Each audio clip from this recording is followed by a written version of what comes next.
தேர்தல் என்று சொன்னால், கூட்டணி என்று சொன்னால் பல ரவுண்டு போவார்கள் பேச்சுவார்த்தைக்காக என்று சொல்லுகிறார்கள்.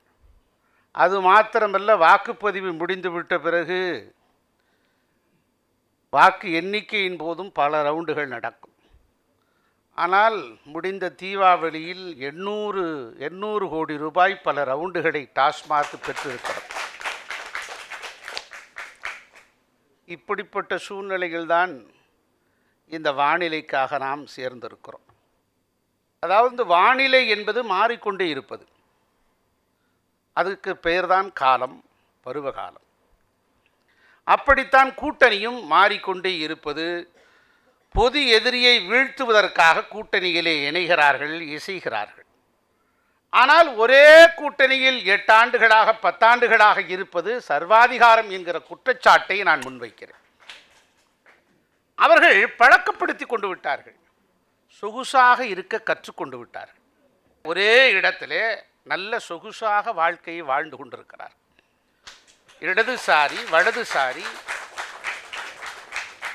ஐ ஆம் சாரி. எங்கேயாவது குரல் கொடுத்திருக்கிறீர்களா?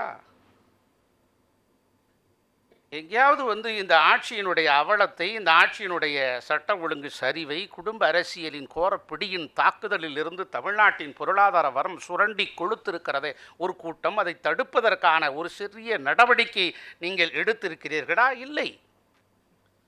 மிகுந்த வருத்தத்தோடு குறிப்பிடுகிறேன் கம்யூனிஸ்ட் தோழர்களே, தகரம் கண்டுபிடிப்பதற்கு முன்பே உண்டியலை கண்டுபிடித்தவர்கள் கம்யூனிஸ்ட் என்றெல்லாம் சொல்லுவார்கள்.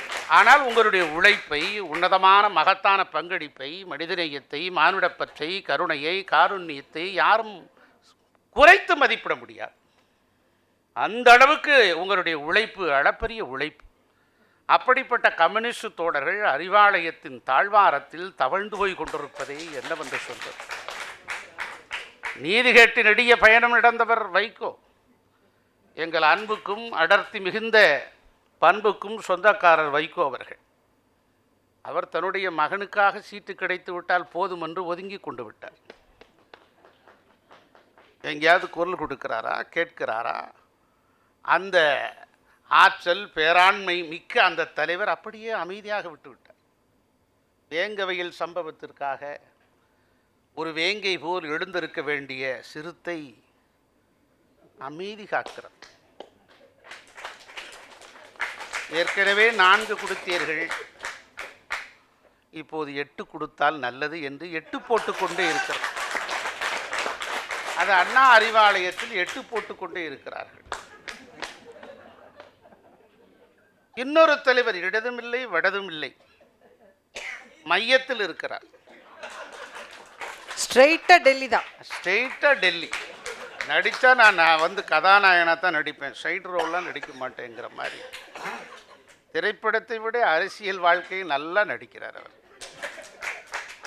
அப்படிப்பட்ட மையம் இப்போ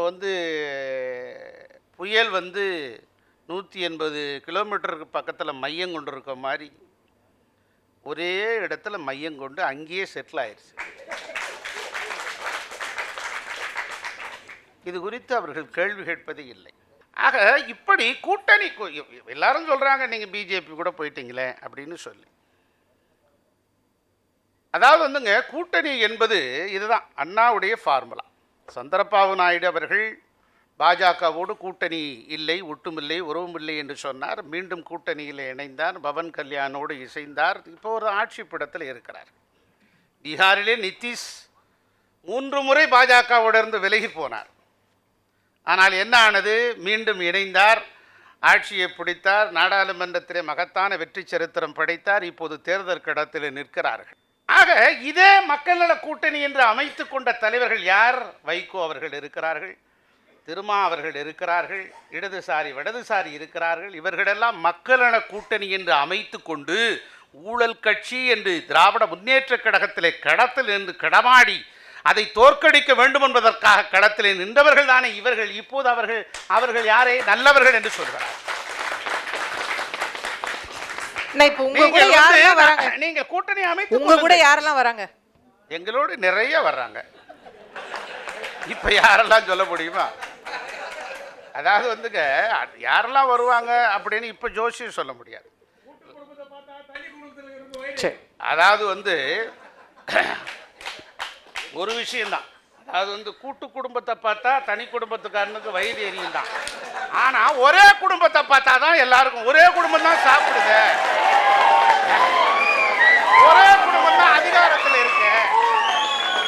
ஆனை சேனை ஆள் அம்பு கோட்டை கொத்தளத்தில் ஒரே குடும்பம் அப்பனும் மகனும் கொடியேற்றுறானே. வேற திராவிட முன்னேற்ற கழகத்தினுடைய அடித்தளத்தில் இருந்து அற்புதமான அடலியர்கள் இங்கு வந்திருக்கிறாங்க, உணர்ச்சி பூர்வமாக கைதட்டுகிறார்கள். நான் கூட எனக்கு பொறாமப்பட்டேன், இவ்வளவு பேர் இருக்காங்களேப்பா அப்படின்னு சொல்லி. இந்த ஒருவரை ஒரு முதலமைச்சராக்க கூடாதா? இங்க ஒரு அன்பு சகோதரர் கண்ணாடி போட்டு வெள்ளை சட்டியோட உட்கார்ந்து இருக்கிறார், அற்புதமா. அவர் ரிங் மாஸ்டர் மாதிரி அப்படிங்கிறாரு, அவ்வளோ பேரும் கைதட்டுறாங்க.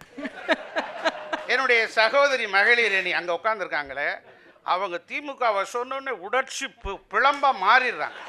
நான் பார்த்தேன் அவங்கள ஒரு பெண்ணு கனிமொழிக்கு பதில் அவங்கள நாடாளுமன்ற உறுப்பினர்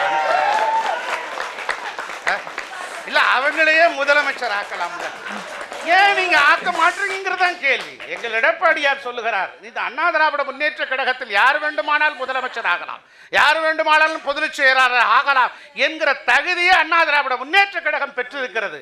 அதை தான் இன்னைக்கு சொல்ல வரோம். ஆகவே நண்பர்களே, உங்களுக்கும் எனக்கும் பல கருத்து வேறுபாடுகள் இருக்கலாம்.